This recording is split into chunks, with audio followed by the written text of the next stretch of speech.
এক সময় দলবল জুটে ফুটে জিকির করে দেখি মসজিদে সে জিকির শুদ্ধ হয় না। জিকির প্রত্যেকটা শব্দরে দুই ভাগ করে ফেলাই দেয়, তাতে জিকিরের কিছু থাকে না। কয় সুবহানাল্লাহ, সুবহানাল্লাহ, দল মিলেতে যাইয়ে সুর মিলেতে সুবহানাল্লাহ, আলহামদুলিল্লাহ, আলহামদুলিল্লাহ, আল্লাহ আকবার, আল্লাহ আকবার। এই মসজিদে বসে ফক ফক করতে যায়। আল্লাহ কয় কডের গেটি ধরে বাড়াই দে, জিকির হবে ক্লিয়ার, সুবহানাল্লাহ, আলহামদুলিল্লাহ, আল্লাহু আকবার, সুবহানাল্লাহ, আলহামদুলিল্লাহ, আল্লাহু আকবার, পরিষ্কার, সুর মিলানোর দরকার নেই। এবং জিকির যত ইনফিরাদি একা একা হবে, নির্জনে হবে, তত জিকির আল্লাহর কাছে বেশি পছন্দনীয়। এই জন্য আল্লাহ বলেন উদউ রাব্বাকুম তাদাররুআন ওয়া খুফিয়া, ডাকো তোমার রবকে, উদউ রাব্বাকুম, ডাকো তোমার রবকে, তাদাররুআ, কেঁদে কেঁদে, ওয়া খুফিয়া, খুব গোপনে, খুব নির্জনে, একা একা ডাকো, তাহলে এই ডাকটা বেশি দিলকাশ হয়। আল্লাহ তাআলা আমাদের তৌফিক দান করে, সবাই বলে আমিন। দুনিয়ার সময় কম, গোটা দুনিয়ার হায়াতি কম, এবং আমাদেরও হায়াতও কম, এবং সেই সূত্রে আজকের মাহফিলেরও সময় কম, অল্প সময় বেশি কামাই। হুজুর আলাইহিস সালাতু ওয়াস সালাম সাহাবায়ে কিরামকে মাঝে মাঝে বিগত পূর্বের নবীর উম্মতদের লম্বা লম্বা হায়াতে লম্বা লম্বা আমলের কিছু কারগুজারি হুজুর শুনাইতেন, ইতিহাস শুনাইতেন। তো হুজুর একবার শোনাচ্ছেন সূরা কদরের শানে নুজুলের ভিতরে উলামায়ে কিরাম বলে থাকে, দেখবেন শুনবেন, রমজান মাসে বনি ইসরাইল মুসা আলাইহিস সালাতু ওয়াস সালামের উম্মত, তার আগে থেকে ইব্রাহিম আলাইহিস সালাতু ওয়াস সালামের 12 ছেলে, ইউসুফ আলাইহিস সালাম, বিনিয়ামিন, 2 ভাই আপন আর 10 ভাই সৎ, এই 12 ভাইয়ের থেকে যে শাখা প্রশাখা মানব জন্ম হয়েছে তার নাম হলো বনি ইসরাইল। ইয়াকুব আলাইহিস সালামের আওলাদকে বলা হয় বনি ইসরাইল। ওনাদের ভিতরে সবচেয়ে বেশি নবী, এত নবী বলা হয় একসময় বনি ইসরাইলরা নবীদের সাথে আদাওয়াতি আর শত্রুতাই করে নবীদের মারার একটা আন্দোলন শুরু করলো, যে নবী মেরে সাফ করে ফেলাও। এর নবীরা থাকলে খালি আমাদেরকে ভালো ভালো কথা কয়, তার মানে আমাদের ভালো অতি কয়, অত ভালো তো এ ভরা যায় না, কাজেই নবী মেরে সাফ করে ফেলো। মাঝে মাঝে দুনিয়ায় কোনো কোনো দেশে এরকম, এখন তো নবী নেই, এখন ওয়ারাসাতুল আম্বিয়া, নবীদের অ্যাসিস্ট্যান্ট মেরে সাফ করে ফেলো আন্দোলন। তো নবী মারার আন্দোলনে ডেলি রাত্রে গুছাই গাছাইয়া 70 জন নবী জমা করতে হবে, সকালবেলা জবাই দিতে হবে। বেশ কয়েকদিন পর্যন্ত এমন গেছে, পাড়ায় পাড়ায় গোষ্ঠীতে গোষ্ঠীতে আলাদা আলাদা নবী ছিল। এই নবীদেরকে কালেকশন করে এনে রাত্রে সকালে 70 জন নবী জবাই না দিয়ে নাস্তা খাবে না, এরকম একটা সময় চলে গেছে। বনি ইসরাইলের ভিতরে সবচেয়ে বেশি নবী ছিল। তো এই বনি ইসরাইল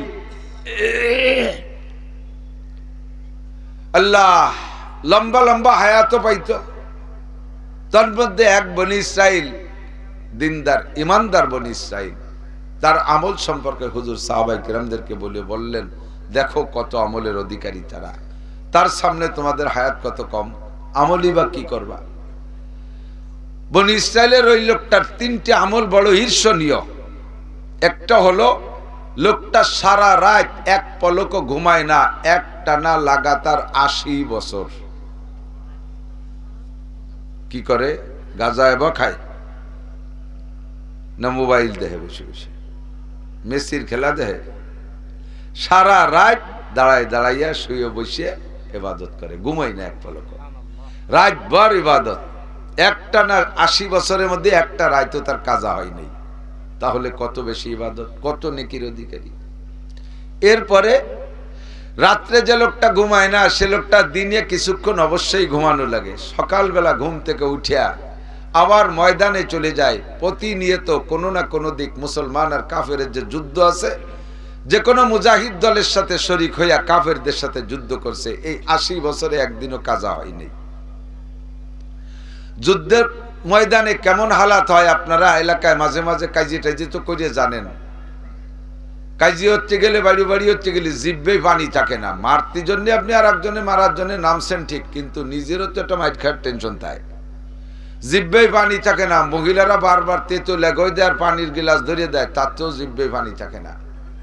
এই লোকটাই 80 বছর যুদ্ধ করছে, দিনের বেলা রোজা রাখে একদিনও নফল রোজা কাজা করে নাই। তাহলে কেসা 3টি আমল চিনতে হতে পারে। 1 নম্বরে সারা রাত জেগে ইবাদত, 2 নম্বরে সারাদিন কাফেরের মোকাবেলায় যুদ্ধ, 3 নম্বরে যুদ্ধটা আবার রোজা রেখে। 80 বছর। সাহাবায়ে কেরাম বললেন, হুজুর আপনি তো আমাদেরকে জান্নাতুল ফেরদাউসের সুসংবাদ দিচ্ছেন যে আমরা যাব জান্নাতুল ফেরদাউসে, ইয়ারিসুনাল ফেরদাউস, আমরা হব জান্নাতুল ফেরদাউসের বাসিন্দা। তো আমাদের হায়াত তো কতটুক? আপনি বলেছেন হায়াত উম্মতিকা বাইনা 60 ওয়া 70। আপনার উম্মতের হায়াত 60 থেকে 70 এর মাঝামাঝি। 60, 61, 62, 63, 65, 69, 70 এর মধ্যে বেশিরভাগ চলে যাবে। অনেকে তার আগেই চলে যাবে। সর্বোচ্চ হায়াত বেশিরভাগ মানুষ পাবে 70 পর্যন্ত। আর জিন্দেগির শুরু থেকে লম্বা একটা টাইম চলে যায় গাফলাতের ভিতরে। 40 সালে উমরে আজিজত গুজাশত, 40 সালে উমরে আজিজত গুজাশত, মিজাজে তো আজহাল তফলি নগাশত। জিন্দেগির শুরু থেকে 40টা বছর চলে যায় দুনিয়ার ধান্দায়, পোলাপানে স্বভাবে। গান ভালো লাগে, বাজনা ভালো লাগে, হিন্দুদের মেলা ভালো লাগে, হিন্দুদের পূজা পাঠে যাইতে ভালো লাগে, ইস্তেমায় যাইতে ভালো লাগে না, ওড়াকান্দি যাইতে ভালো লাগে, গান শুনতে ভালো লাগে, তিলাওয়াত ভালো লাগে না, নামাজ কালাম ভালো লাগে না। 40 বছর চলে যাওয়ার পরে যখন বার্ধক্যের হালকা ছোঁয়া লাগে, যৌন ক্ষমতা কমে যায়, চোখের পাওয়ার দুর্বল হয়, গায়ের শক্তি কমে যায়, বাহুবল কমতে থাকে। তারপরে কোনো না কোনো ভালো মানুষের ছোঁয়া লাইগা একটু ধর্মমুখী হয় মানুষ। 40-এর পরে যদি 70 বছর হায়াত পায়, এই 70 বছরে 30 বছরের ইবাদত পারবো না। সারা রাত ইবাদত করতে পারবো না, সারা রাত সজাগ থাকতে পারবো না। আমরা সারা রাত ময়দানে যুদ্ধ, সারাদিন ময়দানে যুদ্ধ করতে লাগাতার 30 বছরও আমরা রোজা রাখতে পারবো না।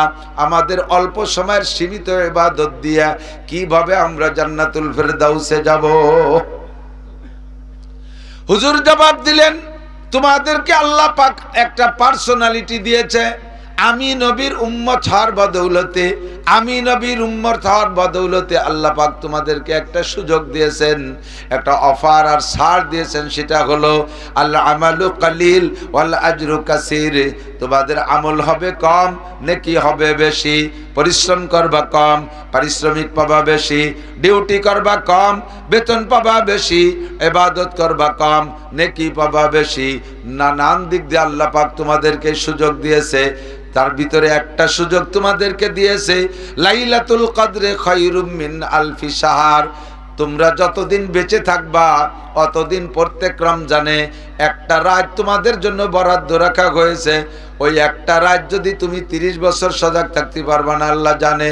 তুমি মাত্র একটা রাত জেগে যদি ইবাদত করো, ওই যুবক, ওই বনি ইসরাইলের ওই লোকটা 80 বছর 3 প্রকার ইবাদত করে যেই নেকি কামাই করেছে, আল্লাহ পাক তোমাকে এক রাত শুধু নামাজ পড়ার বিনিময়, দোয়া মুনাজাতের বিনিময়, একটা রাত সজাগ থেকে জিকির ফিকির করার বিনিময় তোমাকে তার চাইতে বেশি নেকি দান করবে।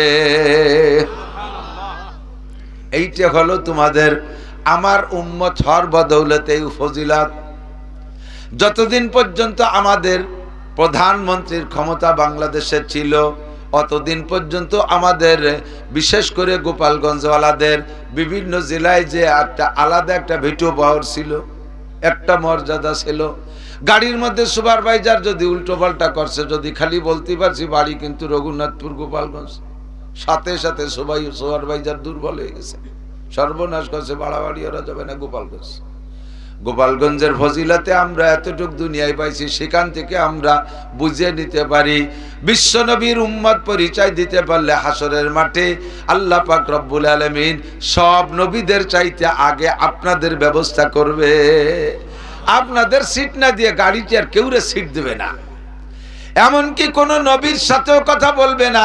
আদম আলাইহিস সালামের সাথে কথা বলবেন না, ইব্রাহিম খলিলের সাথে কথা বলবেন না, নূহ, মুসা, ঈসা আলাইহিমুস সালামের সাথে আল্লাহ কথা বলবেন না, যতক্ষণ পর্যন্ত আপনাদের একটা সমাধান না হবে। আমরা এই নবীর উম্মত হওয়াতে সকলে খুশি, বলি আলহামদুলিল্লাহ। আমাদের সময় কিন্তু সবার চাইতে আবার কম।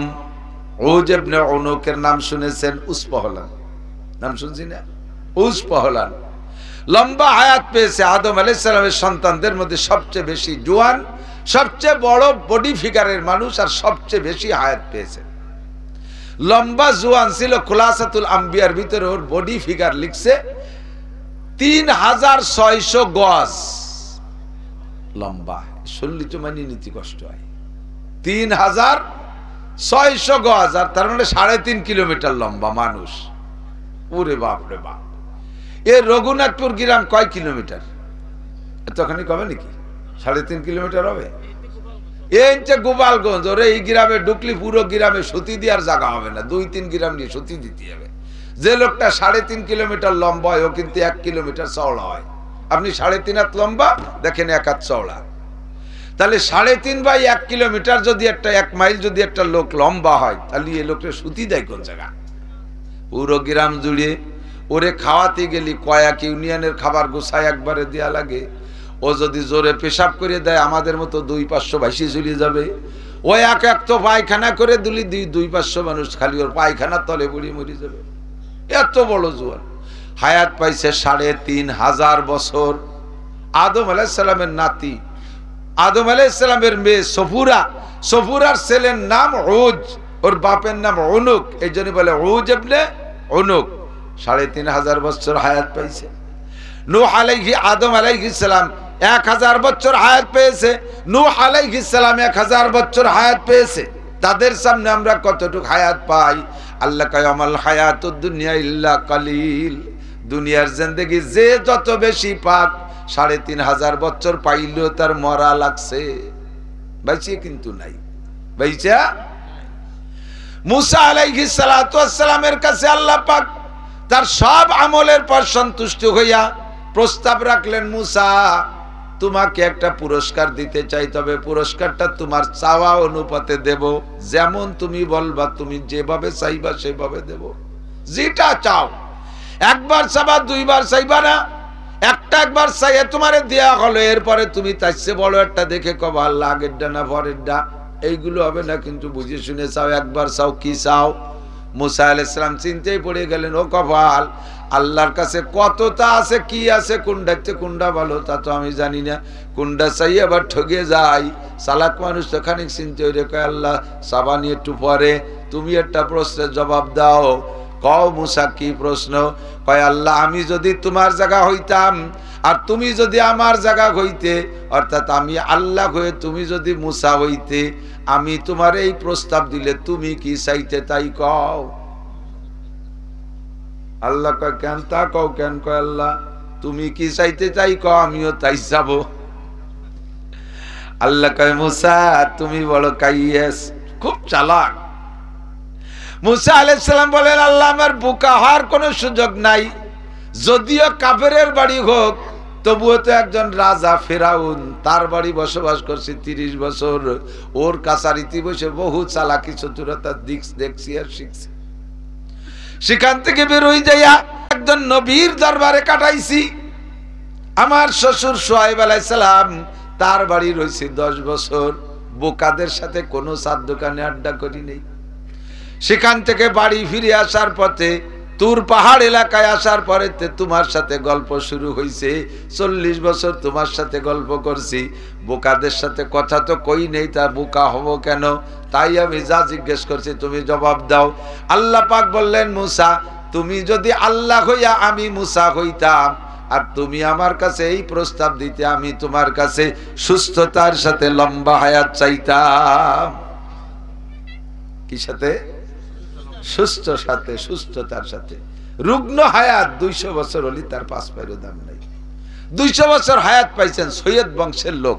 সৈয়দ বংশের মানুষ একটু দামি হয়। তো 200 বছর হায়াত পাইছেন, তার 100 বছর প্যারালাইসিস হয়ে বারান্দায় পড়ে রয়েছেন। আপনার 5 পাইরোর দাম আছে। ছেলে মেয়ে বউ বাচ্চা সবাই খালি ডেলি ডেলি খাওয়ায় আর সামনে এসে কান্দে আড়ালে যে কয় মরে না কে। কোনোভাবে মারতি না পারলি মাদ্রাসায় হুজুরকে 5,000 টাকা দিয়ে হুজুর এটা জালাল খতম পড়ি মেজি দিয়া যায়নি বুড়োরে, এই গিয়ে বলছে বিষের নষ্ট করে ফেলাচ্ছে, ঠিক না? তাহলে লাস্টের এই বিছানে পড়ায় 100 বছর হায়াতের 1 পয়সারও দাম। সুস্থতার সাথে হায়াত চাইবেন আল্লাহর কাছে। আল্লাহ কয় মুসা তোমার কাছে তুমি আল্লাহ হই, আমি মুসা হইলে তোমার এই প্রস্তাবের জবাব আমি বলতাম, আমাকে সুস্থতার সাথে লম্বা হায়াত দাও। মুসা আলাইহিস সালাম বললেন আল্লাহ বুঝে ফেলাইছি কি সাথী হবে, তাহলে এবার যার যার জায়গায় সেই সেই যাও। এত ঘুরিয়ে এইভাবে উল্টো ভাবে চাই হয়েছে, এবার যার যার জায়গায় সেই সেই যাও। তুমি আল্লাহ আমি মুসা, তোমার এই প্রস্তাবের জবাবও তোমার কাছে আমার, আমাকে সুস্থতার সাথে লম্বা হায়াত দাও। আমরা সবাই সুস্থতার সাথে যে যতটুকু হায়াত পাইছি সামনে আল্লাহর কাছে সুস্থতার সাথে লম্বা হায়াত চাই, বলেন আমিন। ভোগ বিলাসের জন্য নয়, লম্বা লম্বা হায়াত চাইতেছি ভোগ বিলাসের জন্য নয়, দুনিয়া কামাই করব মোটা দালান কোটা করব এজন্য না, এটা তকদিরই থাকলে পাবো নইলে পাবো না। তবে হায়াত চাইছি এজন্য যে হায়াতটা বিগত চলে গেছে। চক্ষু বন্ধ করে কল্পনা করেন বাবা কে কি ইনকাম করছেন এই হায়াতে,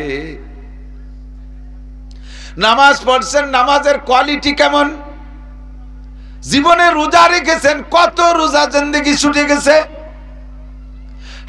জীবন ভরে খানা খাইছেন, কামাই করছেন, কয়টা টাকা হালাল কামাই করছেন, কয়টা টাকা হারাম কামাই করছেন। চক্ষু বন্ধ করে হিসাব লাগান, দেখেন বেশিরভাগ ইনকামে বেশিরভাগ আমলি আপনার জাল টাকা, ফুটো টাকা, পোড়া টাকা।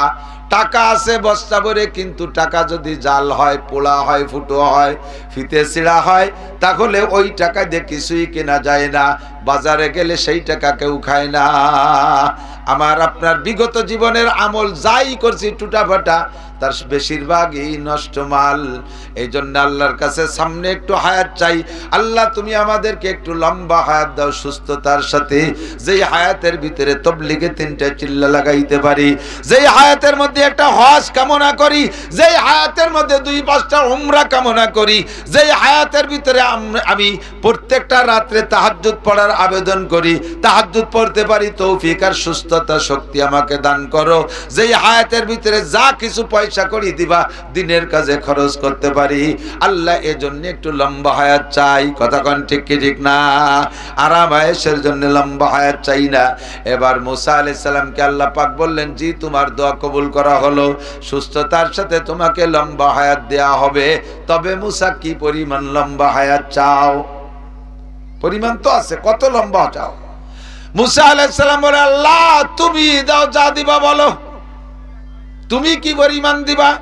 আল্লাহ বললেন মুসা তোমার গায়ে যত লোম আছে, তোমার গায়ে যত লোম আছে, প্রত্যেক এক একটা লোমের বিনিময়ে 1 বছর হায়াত দেয়া হবে। গায়ে কতগুলো লোম আছে জানা আছে নাকি? দাড়ি কয়টা তাই তো গুনিয়ে রাখি নেই কোনোদিন, অল্প কটা দাড়ি শোয়ের সামনে এই তো গুনিয়ে রাখিনি। শরীরে যত লোম আছে লোমে লোমে 1 বছর, তাহলে কত হাজার বছর হবে? মুসা আলাইহিস সালাম বলেন আল্লাহ তারপরে কি হবে? তারপরও পড়ো কুল্লু নাফসিন যায়িকাতুল মাউত, সমস্ত প্রাণী মরণশীল, মরতেই হবে, মরাই।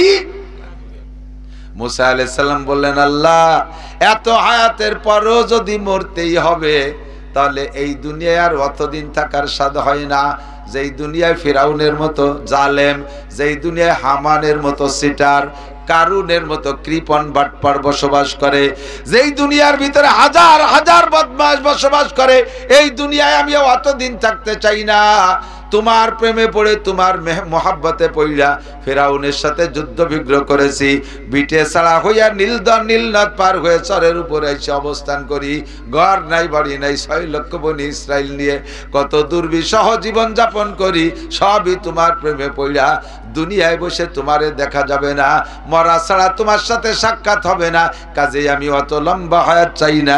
তোমার পক্ষ থেকে আগে যে পরিমাণ হায়াত আমার নামে বরাদ্দ ছিল, ওই বরাদ্দকৃত হায়াত শেষ হয়ে গেলে তুমি আজরাইলকে পাঠাইয়া দাও।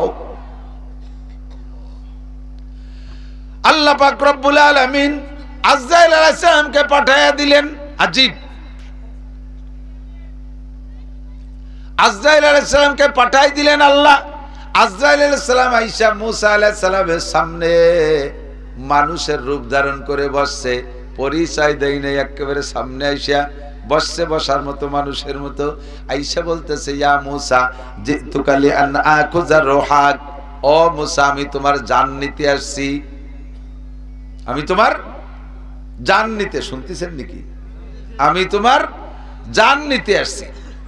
মুসা আলাইহিস সালাতু ওয়াস সালাম কাল বিলম্ব না করে ফাজারাবা আলা আইনিহি, বুখারী শরীফে আছে, একটা বক্সিন মেরে দিয়েছে আজরাইলের চোখ জড়াইয়া, একে ঘুষিতে চোখটা নষ্ট হয়ে গেছে।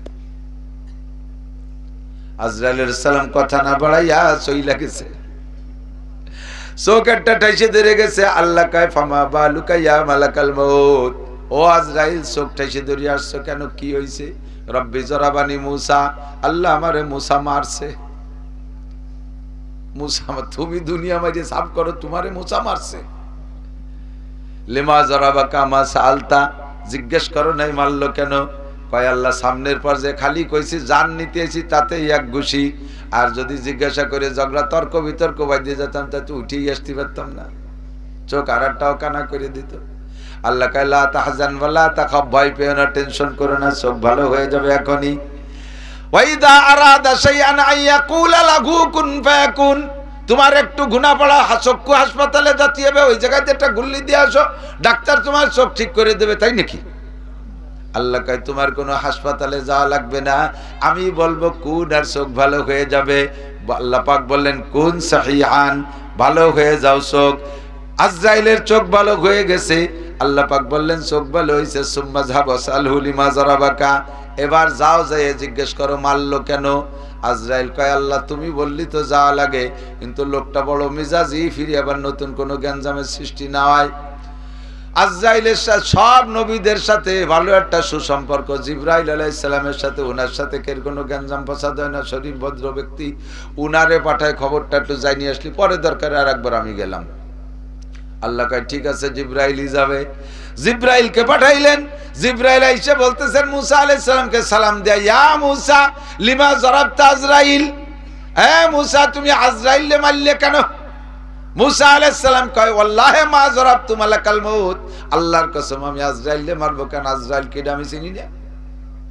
কয় যে না আপনি চেনেন না, আজরাইলকে মারছেন, একটু আগে এক লোককে ঘুষ হইছেন জানেন না? বলে হ্যাঁ, ও বসে থাকলে তোর মেরেই ফেলতাম। আইসেই আমার কাছে জান নিতে এসেছি, চতুর্দিকে শত্রুর অভাব নাই, কত মারামারি হয়ে বুড়ো কাল পর্যন্ত এই পর্যন্ত টানি টুনি বাইসে রয়েছি, এর মধ্যে যদি শত্রু একটা এসে কাজ জান নিতে আইছি, তারে তারে খালি হাতে ছেড়ে দেওয়া যায় না। ঘুষিতে একটা দিছি, লোক সেরি চলে গেছে, থাকলে আরো মারতাম। জিবরিল আলাইহিস সালাম কয় ইন্নাহু মালাকাল মউত, ওই ডেই আজরাইল, উনি জিব্বে কামড়ায় পড়ছে, আস্তাগফিরুল্লাহ। তাহলে পরিচয় দিয়ে বলবে না আমি আজরাইল, তোমার জান নিতে আসছি। আইসে সাধারণ মানুষের মতো বসছে, আর আমার তো ওরকম মানুষ কত শত্রু আছে। জিবরিল বলে যদি তোমারে মারিও ফেলে তাহলে তবুও তো জানটা নেবে আজরাইল, ওই যদি মানুষ হয় জান নেবে আজরাইল, তুমি মারা যাবা, তোমার মরতে এত দুঃখ কি, তোমার মরতে এত অভিযোগ কি? আজ মুসা আলাইহিস সালাম বললেন মরার জন্য 24 ঘন্টা প্রস্তুত আছি, কিন্তু আমার কিছু প্রস্তাব আছে, কিছু কথা আছে আল্লাহর সাথে, ওই দরি দরবার গুলো ফাইনাল করার আগে আমি মরতে রাজি না। জিবরাইল কয় বলেন কি বিষয়, কি আমি যে আল্লাহকে বলবো? মুসা আলাইহিস সালাম বললেন তোমার কাছেও বলবো না, এটা আল্লাহর সাথেই বলা বলি হবে। উদ্দেশ্য হলো মরার আগে শেষবার দুনিয়ায় থাকতে আল্লাহর সাথে একটু গল্প করবে, মরার আগে দুনিয়ায় বসে আল্লাহর সাথে গল্প করবে, এই সাথ।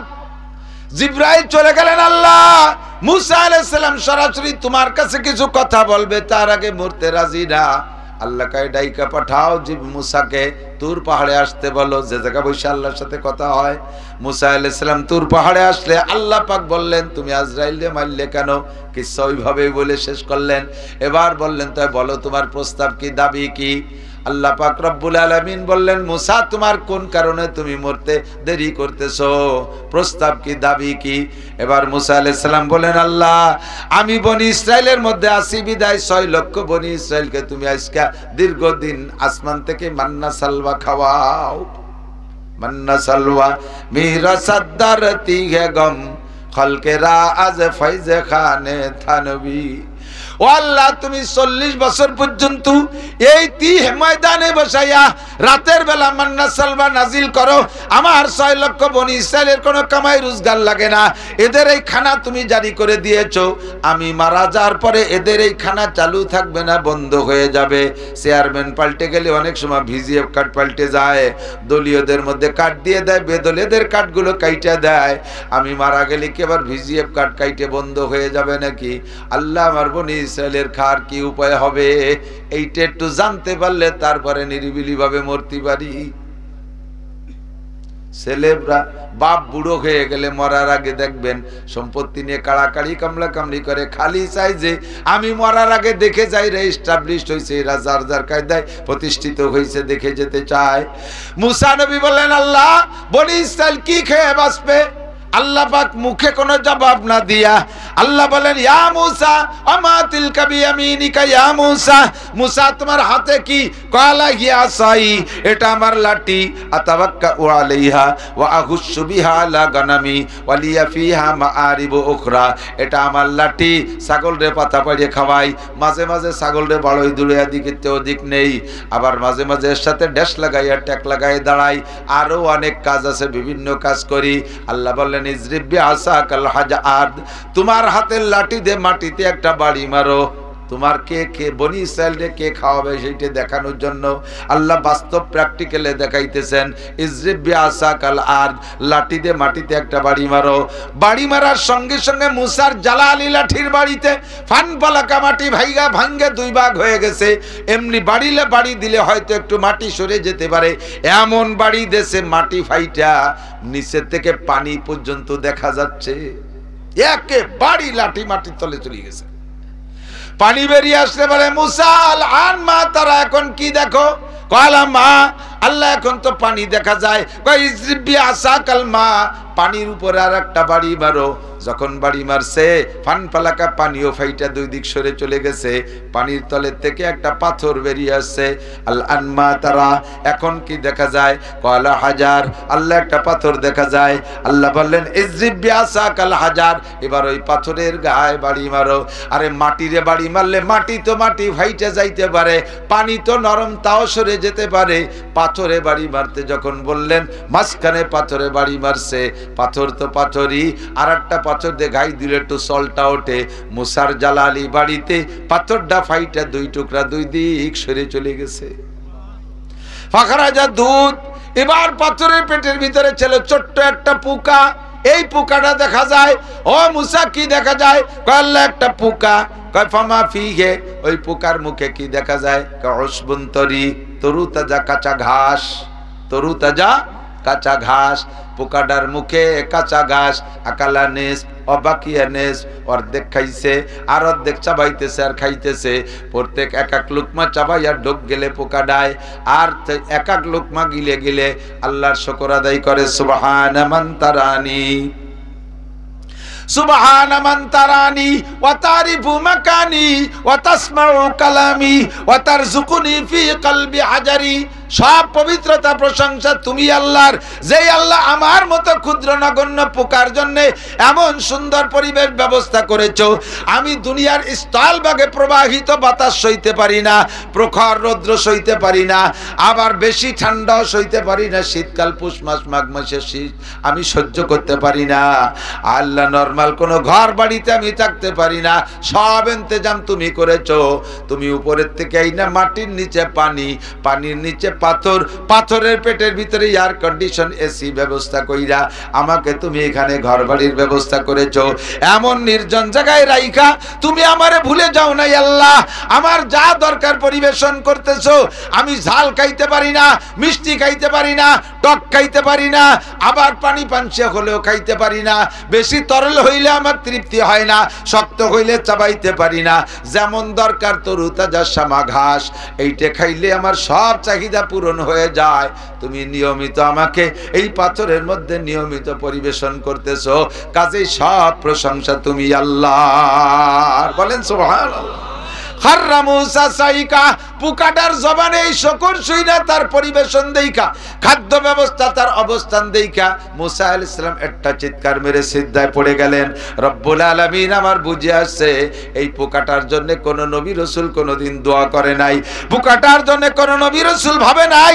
আর পোকাটা আশরাফুল মাখলুকাত না, তারে যদি তুমি এত যত্ন সহকারে রাখতে পারো, আমার বনি ইসরাইল আশরাফুল মাখলুকাত, তোমার কলেমা পড়া বান্দা, অবশ্যই তাদের রুজি রিজকের চিন্তা তোমার মাথায় আছে, এই চিন্তা করা আমার ঠিক হয় নাই। আল্লাহ তুমি আজরাইলকে পাঠিয়ে দাও। ও দোস্ত, যেই রব্বুল আলামিন পোকারে মাটির নিচে এত সুন্দর খানা খাওয়াইতে পারে, ওই রব্বুল আলামিন আমাদেরকে খাওয়াইতে পারে কি পারে না? কে আসলো আর কে গেল, কে হারলো আর কে জিতলো, ফসল হলো কি হলো না, এই চিন্তা আমার একেবারে অনর্থক। কতক্ষণ প্রমাণ করে দেখাইছে আল্লাহ। করোনার বছর সব কিছু লক, সব তালা মারা, মানুষকে লকডাউন দিয়ে বসায় রাখছে, ঘরের মধ্যে বসায় রাখছে, চাকরি বাকরি সব বন্ধ, ধানে পাকা ধান তাই কাটতে যাইতে দেয় নাই সরকার, ঠিক না? খেতে পাকা ধান তাই কাটতে যাইতে দেয় নাই, ধান উঠাইতে দেবে না।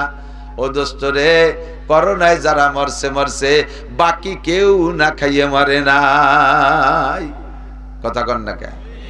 বিশ্বাস নাই আপনাদের? এ তোর পুরো ইতিহাস নেই, তো নগদ নিজেকে সামনের তা আগের কিসা কইলাম, মানলি মানলেন, না মানলি না মানলেন। এই যে ঘটনা আমার জিন্দেগি, আমার 32-33 বছর মাদ্রাসার খেদমতের জিন্দেগিতে আমি ওই করোনার 3 বছর যে সুন্দর মাদ্রাসা চালাইছি, তারপরে আর তা ভাবতেছি না। করোনা চলে যাওয়ার পরে তো অভাব আসা শুরু হয়ে গেছে। যার কাছে চাই সেই টাকা দিত, যার কাছে চাইতাম সেই টাকা দিত, সব কিছু সুন্দর হয়ে গেছে। সারা দেশ থেকে দেশ ও দেশে সাহায্য সহানুভূতি করে। বড় লোকরা চিন্তা করলো মরিয়ে তো যাবই, মরার আগে করোনায় তো মরবো, করোনায় যদি ধরে বসে মরবো, মরার আগে কিছু দান করে যাই। এভাবে প্রচুর দান তারা করছে। মাদ্রাসাগুলো সচ্ছল ছিল, ছাত্র এখন পাই না। করোনার বছর ছাত্র মাদ্রাসায় থুতি জায়গা পাই না। ওরে বাবা, কেজি, কিন্ডারগার্টেন, স্কুল কলেজ সব বন্ধ, খালি মাদ্রাসাগুলো আমরা গোপনে খোলা রাখছি। পোলাপান ছোটগুলো যারা স্কুল প্রাইমারি কেজিতে ভরতো, স্কুল বন্ধ থাকার কারণে বাড়ি ছেয়ে মা বাপরে জ্বালায় খাচ্ছে। মা টাকা দাও, মামা খাবো, আব্বা টাকা দাও, নানা খাবো, এ খাবারটা খাবে, নানা দাদা মামা, ছোট মামা বড় মামা খাইয়ে সাপ। মার আসল সিঁড়ি বেলায় দেয়, বাপের পকেটটা নিয়ে সিঁড়ি বেলায় দিচ্ছে। জ্বালায় মাদ্রাসা খোলা আসেনি, দেও দি ও থুইয়ে সদি এক মাদ্রাসায়। এই শুরু হয়ে গেল মাদ্রাসায় ছাত্র রিড়ি, সুতি দিতে জায়গা পাই না। সব কুদরত কার হাতে? কাদেরে কুদরত তো দারি হর চেখাহি আকুনি, মুর্দারা তো জানে বকশি, জিন্দারা বেজা কুনি। সর্বময় ক্ষমতার মালিক আমার আল্লাহ। সব কিছু মিলে দেখলাম মুসা আলাইহিস সালাম এত বড় লম্বা হায়াতের অফার পাইলেন, তাও প্রমাণ হলো শেষকালে মরতে হবে। উজবনে অনুক 3500 বছর হায়াত পাইলেন, তার মরে যা লাগলো। ও দোস্ত, নূহ আলাইহিস সালাম 1000 বছর হায়াত পাইলেন, তাও মারা যা লাগলো। এমন করে লম্বা লম্বা হায়াত যারা পাইছে, সবার হায়াত সম্পর্কে আল্লাহ বলেন, অমাল হায়াতুদ দুনিয়া ইল্লা কালিল। এ দুনিয়ার জিন্দেগি একেবারে কম।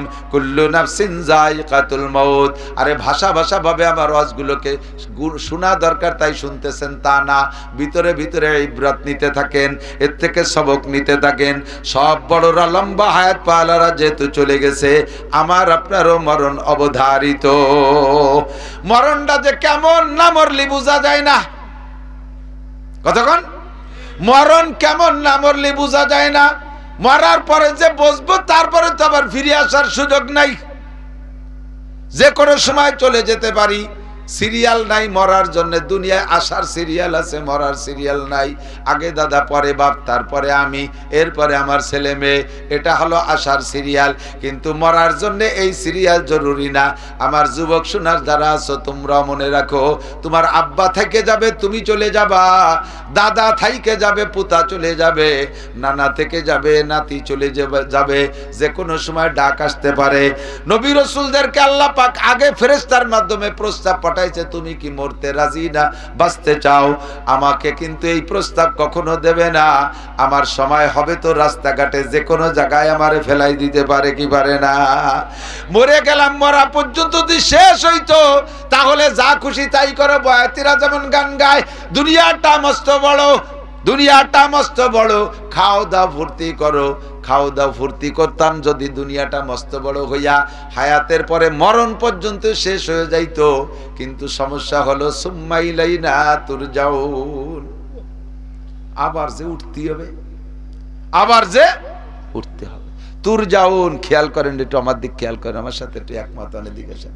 তুরজাউন, তোমারে ফিরে আনা হবে। তার জীবন মানে তুমি ফিরবা, তার জীবন মানে তুমি ফিরবা, আর তুরজাউন মানে ফিরানো হবে। মিনহা খলাকনাকুম, পড়বেন, বানাইছি তোমারে মাটি দিয়া, অফিহা নুইদুকুম, আবার তোমার এর মধ্যে এনে ছাড়বো। ফিহা নুইদুকুম, এ জায়গা আল্লাহ বলে নাই বানানোর সময় বানাইছি আমি, তবে তোমাকে একটু ফিরে আসার জন্য অনুরোধ করি। অফিহা তাউদুন, ও বান্দা বানাইতো ছাড়িয়ে দিছি, কিডা কোন জায়গা গেছিস, কার পাসপোর্ট ভিসা নিয়ে কোন জায়গা গেছিস আমি খুঁজে পাচ্ছি না, তোর সময় শেষ হয়ে গেছে, একটু আস্তে আস্তে মাটির তলে আয়। এই কলি কি কেউ আসতাম? তুমি তালাশ করে পালি নাও, না পালি না নাও, আমি মাটির তলে যেতে পারতেছি না। এই কইয়ে ফোলাই ছলাই থাকতাম এক জায়গা। আল্লাহ কি কইলেন? অফিহা নুইদুকুম, কোন জায়গা যাবি? ফানফিরুলাত, কি বলা হয়, দুনিয়ার কোন জায়গা যাবি, যে জায়গা যাবি সেই জায়গায়। ফাইনাল মাফার, কোন জায়গা যাবি? ফানফুজুলা তানফুজুনা ইল্লা বিসুলতান, বঙ্গোপসাগরের চরে যে পালাবি ও জায়গা আমার রাজত্ব, সুন্দরবনের ঘন জঙ্গলে পালাবি ও জায়গা আমার জায়গা, তোর বাবার জায়গা কোনো জায়গা না। আটলান্টিক মহাসাগরের চরে পালাবি, আফ্রিকার জঙ্গলে পালাবি, কোনো জায়গা পালাই থাকতে পারবি না।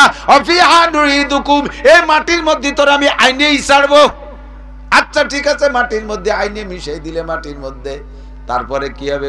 অমিনহা নুখরিজুকুম, এ জায়গা আল্লাহ কয় না অমিনহা তাখরুজুন। কিয়ামতের মাঠে আল্লাহ সবাই খুঁজে পাচ্ছে না, কে কোন জায়গা মারছে, কোন আগান বাগানে মাটি দিয়ে তুইছে। সারা দুনিয়া সে আদম থেকে নিয়ে আজ পর্যন্ত একটা দূরে মানুষ মারছে নাকি? আল্লাহ কিয়ামতের মাঠে সবাই খুঁজে পাচ্ছে না, বলে বলে জোরে ডাক দিলে, যে জায়গা মরে মাটি হয়েছে উঠে আসো। যে পরিমাণ আকাম করে মরছি একটাও উঠবো না, জানি যে ধরা খাইলে খবর আছে। আল্লাহ কয় তোমার ওইভাবে আল্লাহদের সাথে ডাকবো না। অমিনহা নুখরিজুকুম, আমি বের করেই ছাড়বো। পুরাইয়া বাসের মাথায় কচড়ির তলে নাভি গাড়িয়ে ছুঁচিস, ও আমার হিসেব আছে। যে যে জায়গা মাটির তলে গেছিস, নুখরিজুকুম, আমি বের করেই ছাড়বো। সুম্মা ইলাইনা তুরজাউন, সবাই আমার কাছে ফিরে যেতে হবেই হবে, আমি সবাইকে বের করেই ছাড়বো। সুম্মা ইলাইনা তুরজাউন, এরপরে কথা হলো, এদিক খেয়াল করেন। তাহলে হায়াত একেবারে কম, যে কোনো সময় মরতে পারি, মরি আবার মাটি হয়ে যাওয়া পর্যন্ত শেষ না, আমাকে আবার উঠাই ছাড়বে আল্লাহ। কথা কন ঠিক কি ঠিক না? যতক্ষণ দুনিয়ায় বেঁচে আছি অতক্ষণ আমার ভালো মন্দ যা কিছু আছে এর বিনিময়ে আল্লাহ পাক আমাকে দিয়ে যাচ্ছে, তাই খাচ্ছি, পড়তেছি, ব্যবহার করতেছি। হিন্দুরাও ভালো কাজ করে, তার বিনিময়ে আল্লাহ তাদেরকে দুনিয়ায় খাওয়াচ্ছে। খ্রিস্টানরাও কিছু ভালো কাজ করে, তার বিনিময়ে আল্লাহ দুনিয়ায় খাওয়াচ্ছে। ইহুদ নাসারারা ভালো কাজ করে, তার বিনিময়ে আল্লাহ তাদের দুনিয়ার খাবার দাবার ভালো কিছু দিয়ে যাচ্ছে।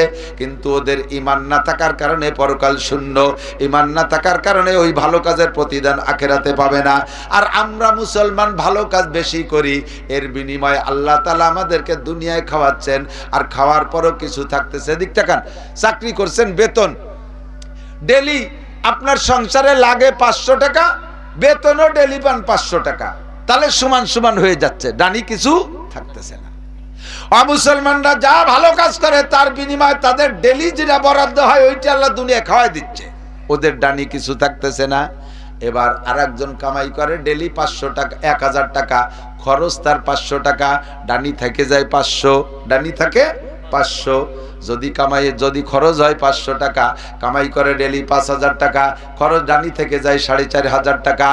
খরচ তার সংসারে 500 টাকা, কামাই করে ডেলি 1 লক্ষ টাকা, থেকে যাচ্ছে তার বস্তা ভরে টাকা। মুসলমান আলহামদুলিল্লাহ, মুসলমান ডেলি ইনকাম করে যা, সেই হারে খরচ করে না, সেই হারে খরচ করে না, খরচ হয় অতি সামান্য, বাকিগুলো থেকে যাচ্ছে। এইগুলো আখিরাতে কাজে লাগাবেন, এইগুলো আখিরাতে কাজে লাগাবেন ইনশাআল্লাহ। জ্ঞানীর পরিচয় কি?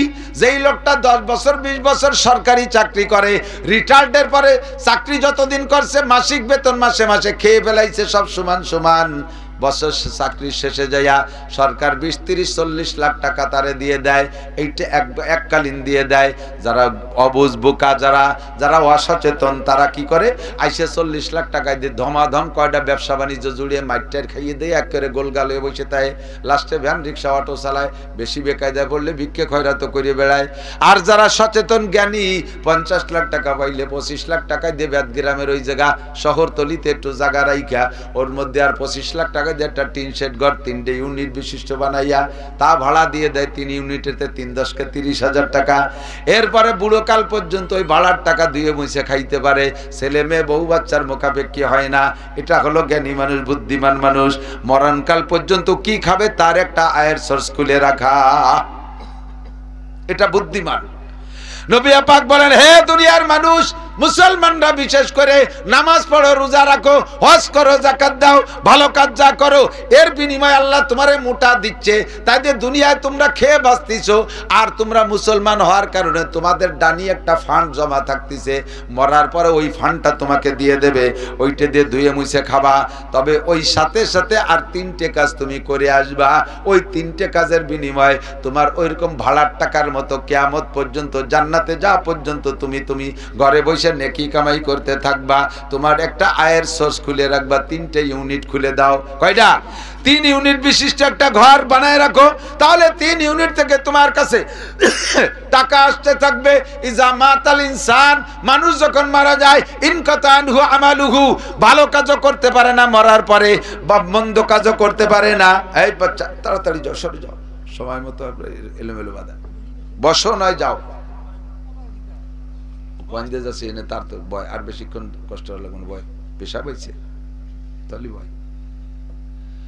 আল্লাহ ইনকাতা আনহু আমালুহু, এই বেঁচে থাকলে জারি যাত্রা, করসা, গাজির গান, গুণযাত্রা, আকাম কুকাম যা আছে সব করা যায়। বেঁচে থাকলে নামাজ, রোজা, হজ, যাকাত সব করা যায়। মরার পরে কোনো আমল নাই। কেন নাই জানেন? মরার পরে কেন আমল নাই? দুনিয়ায় থাকতে আমল কেন? দুনিয়ায় থাকতে আমার সব কিছু ব্যবহার করিস, এই ব্যবহার করার বিনিময়ে আমাকে ইবাদত দিতে হবে। মরার পরে যায় আমার কিছু তোর ব্যবহার করা লাগবে না, এই জন্য তোর কাছে মরার পরে কিছুই চাই না। বেঁচে থাকলে সব খাও দাও ফুর্তি করো, এর বিনিময়ে আমাকে ইবাদত দিতে হবে। মরার পরে তোমার কোনো কিছু ব্যবহার করা লাগবে না, কাজেই তোমার কাছে আমি কামনা করি না। কিন্তু মরার পরে আমার প্রয়োজনটা সামনে থাকবে অনেক বেশি। আমার এই প্রয়োজনের জন্য যা ইনকাম করেছি দুনিয়ায়, ইবাদত বন্দেগি, এই দিয়ে আমি কতটুকু কি করতে পারবো না পারবো। এজন্য নবী পাক বলেন 3টে ইউনিট খুলে রেখে যাও, তুমি কিয়ামত পর্যন্ত কবরে বসে নেকি কামাই করতে থাকবা। ওই 3টে দরজা দিয়ে যাবে, তার এগেনস্টে 3টে আছে, যেই 3টেতে তোমার কবরে গুনাহ যাইতে থাকবে। তোমার পক্ষের 3টে পজিটিভ 3টে হলো, 1 নম্বরে সাদকাতিন জারিয়া, ইজা মাতাল ইনসানু ইনকাতা আনহু আমালুহু ইল্লা মিন সালাসা। এই 3টের একটা হলো সাদকাতিন জারিয়া, আর একটা হলো ইলমিন ইউনতাফাউ বিহি, আর একটা হলো ওয়ালাদিন সালিহিন ইয়াদউলা। আমার দিক খেয়াল করেন দোস্ত, হাদিস শুনতে শুনতে সবার মুখস্থ হয়ে গেছে, শ্রোতারাও চালাক হয়ে গেছে। কয় সদকায়ে জারিয়া, যদিও আরবিতে কইছে, টের পাইছি কি হইবে না জায়গা। আপনার ইনকাম সোর্স আপনি খুলবেন, আমার কি? পারলে খুলবেন, না পারলে খুলবেন না। ফাসাউফা তারা ইদান কাশাবাল গুবার আফারাসুন তাহতা রিজলিকা আম হিমার। আরে দুনিয়ায় থাকতে টের পাচ্ছেন না, ঘোড়ার পিঠে বসা না গাধার পিঠে বসা। চক্ষু বন্ধ করে কবরে যাওয়ার পরে বেলা উঠবে, সেই সময় দেখবেন ঘোড়ার পিঠে বসা না গাধার পিঠে বসা। এই কথাগুলো আপনার কত কাজে লাগছে সেই দিন বুঝবেন। 3টে ইউনিট খুলতে হবে, 3টে ইউনিট, 3 ইউনিট বিশিষ্ট একটা ঘর বানাইয়া আপনি ওখান থেকে ভাড়া খাইতে থাকবেন জীবন ভরে কবরে শুয়ে শুইয়া। একটা হলো সাহিন খলিলুল্লাহ আলাইহিস সালাতু ওয়াস সালামের ইন্তেকালের আগে ওই মুসা আলাইহিস সালামের মতো জিবরিল আলাইহিস সালাম এসে বলছেন, ইয়া খলিল আল্লাহ তামুতু আম তাহইয়া, আল্লাহর খলিল ইব্রাহিম আপনি কি মরার জন্য রেডি নাকি আরো বাঁচতে চান।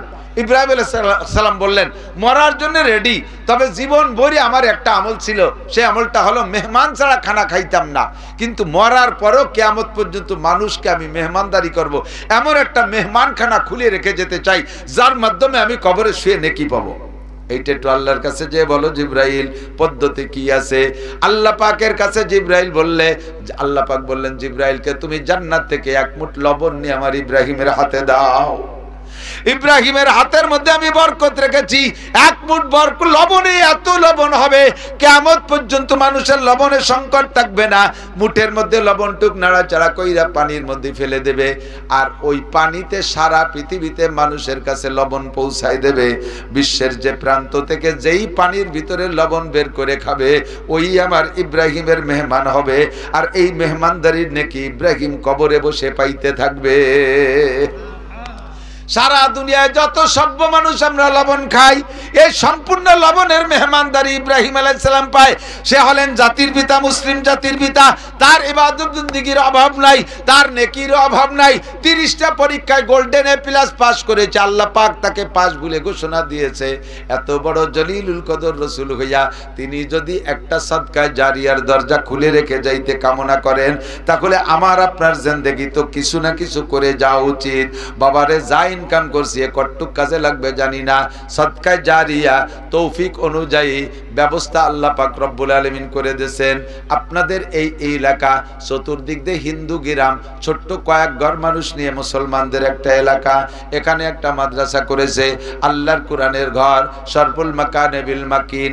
মাদ্রাসাটা না হইলে এই জায়গা কি না কি হইতো আল্লাহ জানে। আল্লাহর কোরআনের বদৌলতে গ্রামটা দামি হয়ে গেছে। গ্রামটার নাম রঘুনাথপুর না? রঘুনাথপুর না? জীবনে রঘুনাথপুর, গোপালগঞ্জের রঘুনাথপুর মেলা আছে বাংলাদেশে, অনেক রঘুনাথপুর আমি গিয়েছি।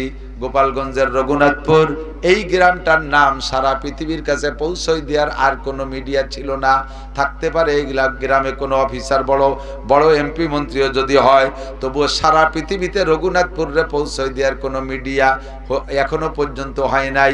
আজকে থেকে রঘুনাথপুর আমেরিকা থেকে জাপান পর্যন্ত বিশ্বের সব জায়গা চলে গেছে ইথারে ভাসতে ভাসতে। এই যে ইউটিউবাররা দাঁড়াই রয়েছে দেখেন, রানিং হয়ে গেছে রঘুনাথপুর। এখনই এই মুহূর্তে আমেরিকা আমার শ্রোতারা লাইভে বয়ান শুনতেছে। বাঙালি শ্রোতা যারা আছে, জাপানে যারা আছে আমার বাঙালি শ্রোতা, তারা টাইম হিসাব করে এখন তারা ওই লাইভের সামনে বসে বয়ান শুনতেছে। দেখেন, খুঁজে দেখেন ওদের কাছে কি পরিমাণ ভিউ পড়তেছে সারা পৃথিবী থেকে। রঘুনাথপুরকে বিশ্বের কাছে পৌঁছে দিয়েছে একমাত্র কোরআনের প্রতিষ্ঠান, আর কিছু না। এ গ্রামে হিন্দু আছে, বহু কাল ধরে হিন্দুদের বসবাস, আশপাশে এলাকার নাম পৌঁছাইতে পারে নাই। এ গ্রামে জেনারেল শিক্ষিত আছে, তারা পৌঁছাইতে পারে নাই। স্কুল কলেজ থাকতে পারে, তারা রঘুনাথপুরকে বিশ্বের কাছে পৌঁছাইতে পারে নাই। কোরআনের মাদ্রাসার বদৌলতে সারা দুনিয়ায় ছড়িয়ে গেছে, এমনকি আরশে আজিম পর্যন্ত চলে গেছে। কথা কোন ঠিক কিনা? এর সাথে আমি আপনি একটু জড়িয়ে থাকবো। আল্লাহু আকবার। এই প্রতিষ্ঠান যেমন দামি, এর সাথে আমিও দামি হব। কার কেমন তৌফিক আছে জানি না। আমার ক্ষুদ্র জীবনে যত টাকা ইনকাম করছি, এখন যদি আমার অডিট করে যে সারা জীবনে কে ইনকাম করছো, আয় ব্যয়ের হিসেব দাও, খোদার কসম আমার বলা সম্ভব না, বিলকুল বলা সম্ভব না। আমার বিশ্বাস একজন মানুষও বলতে পারবেন না সারা জীবনে কত টাকা কামাই করছেন, আশা করি একজনও বলতে পারবেন না। আর কত টাকা খরচ করছেন তাও বলতে পারবেন না। তবে এ কথা সত্য যে জীবন ভরে যা কামাই করছেন সব টাকা খরচ হয়ে গেছে, বিগত টাকা নাই, সামনের গুলো থাকবে না। আল্লাহ কয় মা তুকাদ্দিমু লিআনফুসিকুম মিন খায়রিন তাজিদুহু ইনদাল্লাহ। ও বান্দা, আমারে সামান্য কয়টা টাকা দে, আমারে সামান্য কয়টা টাকা দে, সাদকায়ে জারিয়া। এইটা কিয়ামত পর্যন্ত তেলাওয়াত চলবে, এখানে বসে নেকি যাইতে থাকবে। আমি নিজে কানে গল্পের ভিতরে শুনেছি, আমাদের এই যে কোটালীপাড়ার কাজী ফিরোজ রশিদ আছে না, ঢাকার 7 নম্বর সিটের এমপি ছিলেন। পদ্মা সেতু ছাড়ার কয়েক মাস আগে ফেরি পার হচ্ছি, উনি আমার খবর পেয়ে আমাকে ওনার কেবিনে ডেকে পাঠাইলেন। আমি গাড়িতে বসা ছিলাম, ভিতরে যে বসে অনেক গল্প করলাম, খোঁজ গল্প, ধর্মীয় আলোচনাই করলেন। তো উনি বলতেছিলেন, হুজুর আমার নিজের বসবাসের বিল্ডিংয়ে যে দামের টাইলস লাগাইছি তার চাইতে আমার মাদ্রাসার টাইলস বেশি দাম দিয়ে লাগাইছি, কোন জায়গাতে আমি জানি না। এরপরে বললেন, আমি আমার ছেলে মেয়েকে যে ধরনের চাউল কিনে খাই, মাদ্রাসার ছাত্রদেরকে তার চেয়ে বেশি দামের চাউল খাওয়াই। দুইটা কথা, একটা কথাই মনে কইরা যে আমি যে টাইলসের ঘরে লাগাবো এই টাইলসের উপরে বইসা আমি আমার ছেলে মেয়েরা কোরআন কিতাব পড়ি না, দুনিয়ার দান্দাবাজি করি এর মধ্যে বইসা, আর আল্লাহর কোরআনের পাখিরা আমার টাইলসের উপরে বসে কোরআন পড়বে। কাজেই দুনিয়ার ধান্দার টাইলসের চাইতে কোরআনের ধান্দার টাইলসটা বেশি দামি হওয়া উচিত, ঠিক কিনা? আমার বাড়ির বাথরুম বানাইছি যে দাম দিয়ে, তার চেয়ে বেশি দাম দিয়ে মাদ্রাসার ছাত্রদের বাথরুম বানাই দিছি। আমি দুনিয়ার ধান্দা করব বাথরুমের মধ্যে বইসা, আর ওরা ওখানে বইসা কোরআন পড়ে যে একটু জরুরত সারবে, কাজে আমার চাইতে তাদের বাথরুম দামি হতে হবে। আমি যে দামের চাউল কিনে খাই তার চেয়ে বেশি দামের চাউল মাদ্রাসার ছাত্রদেরকে খাওয়াই, কারণ আমি দুনিয়া এই চাউল খাইয়া দুনিয়ার ধান্দাবাজি করব।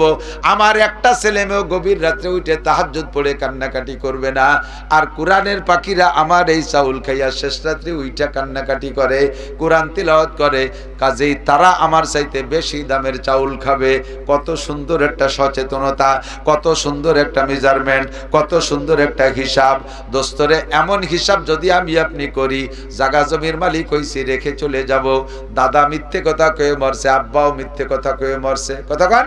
দাদারও যদি জিজ্ঞেস করা হতো যে এই বাড়ি কার, উনি বলতে আমার। এই আমার আমার কইতে কইতে দাদা বাড়ি ঘর ফেলাইতে মরিয়ে চলে গেছে, উনার যদি হতো তাতে সাথে নিয়ে যেত। সেই জায়গার বাড়ি জায়গায় রয়েছে, দাদা মরে গেছে, যতদিন বেঁচে ছিল আমার আমার কই মিথ্যে কথা বলছে। এরপরে দাদা মারার পরে আব্বা মিথ্যে কথা কওয়া শুরু করছে। আব্বারে জিজ্ঞেস করা হতো তোমার বাড়ি, তো এইটা কার বাড়ি? কয়টা আমার বাড়ি। সে আব্বাও চলে গেছে, অথচ কিছু নিয়ে যাইতে পারে নাই।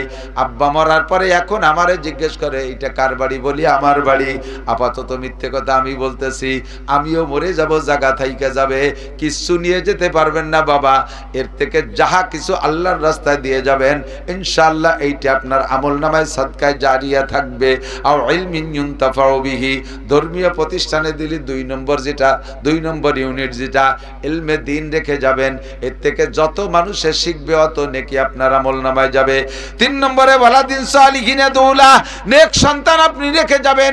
নিজের নেক সন্তান রেখে যেতে পারলে তারা দোয়া করবে, আর আপনার নিজের নেক সন্তান রব্বির হামহুমা পড়ার মতো রেখে যেতে পারেন নাই, কোরআনের পাখি বানায় রেখে যাবেন, এরা কিয়ামত পর্যন্ত আপনার জন্য দোয়া করবে।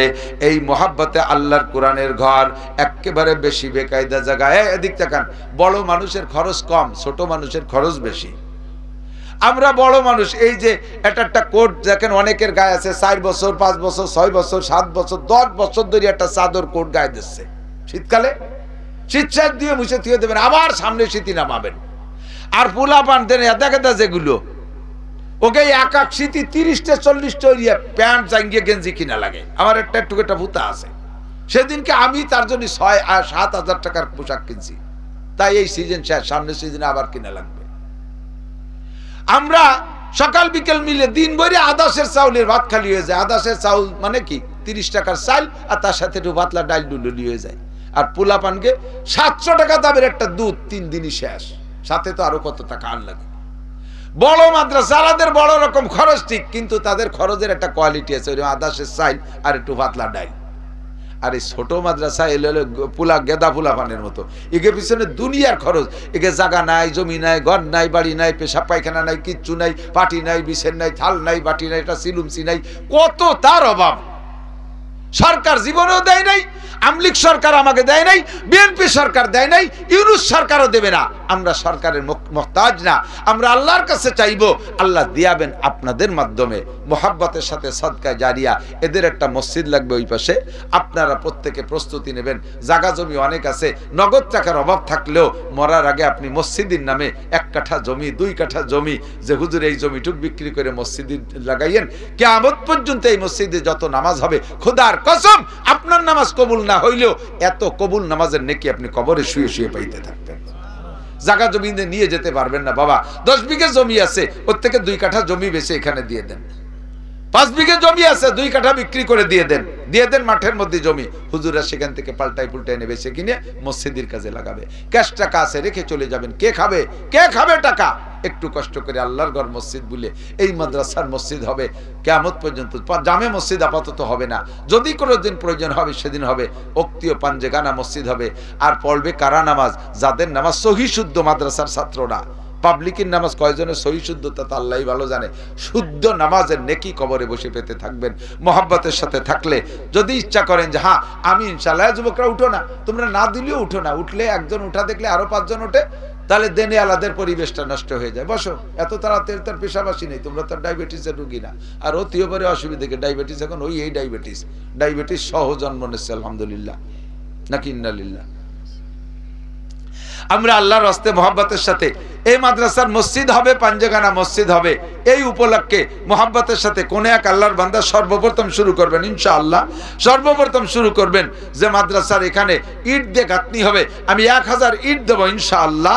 আল্লাহর ঘরের জন্য, মসজিদের জন্য 1000 ইট দেব। আপনার ইটের উপরে ভিত্তি করে বহু কিছু হয়ে যাবে ইনশাআল্লাহ। ভিত্তির ইটটা আপনার থাক। 1000 ইট দেনে হলে একজন মানুষ মাত্র মাশাআল্লাহ 3 জনই পেয়ে গেছে একসাথে। কি নাম? 4 জন। কি নাম? রেসিয়া বেগম। 1000 ইট। কি নাম? লিটু শেখ। মৃত্যু আব্বার জন্য 1000 ইট। জনাব কামাল হোসেন খান 1000 ইট। কি নাম? আফজাল কালাম সর্দার। হ্যাঁ হ্যাঁ, নাম শুনছি, দেখিনি, সাক্ষাৎ হয়েছে কিন্তু মনে নেই। কালাম সর্দার 1000 ইট।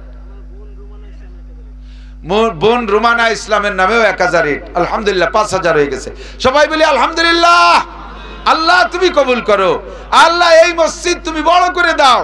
যত নামাজ হবে এনাদের মরহুম মুর্দা